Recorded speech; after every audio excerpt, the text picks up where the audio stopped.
In the race for the White House, the two major candidates visit battleground states yesterday, making dueling speeches on the economy and how they say their programs would help the average American.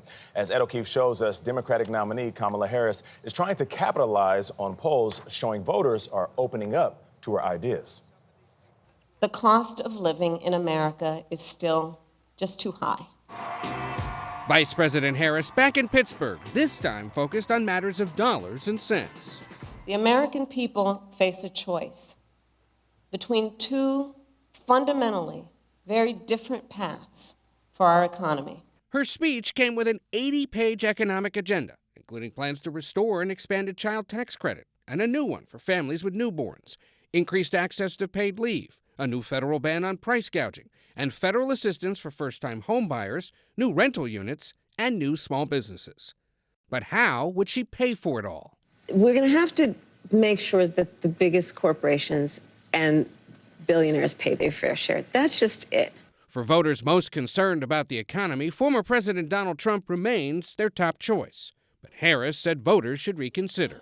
For Donald Trump, our economy works best if it works for those who own the big skyscrapers, not those who actually build them, not those who wire them, not those who mop the floors.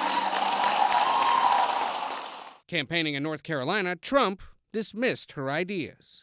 Kamala Harris is a one-woman economic wrecking ball. But he also focused on what his campaign called real and specific threats from Iran to assassinate him, that he learned about in a recent briefing by the Office of the Director of National Intelligence. I think you have to let them know that you do any attacks on former presidents or candidates for president, your country gets blown to smithereens. The former president also confirmed he's headed back to Butler, Pennsylvania next weekend, the site of the first assassination attempt. Tomorrow, Harris plans to visit the U.S.-Mexico border in Arizona to reiterate support for a bipartisan border security bill that Republicans scuttled earlier this year. Adriana? All right, Ed, thank you so much.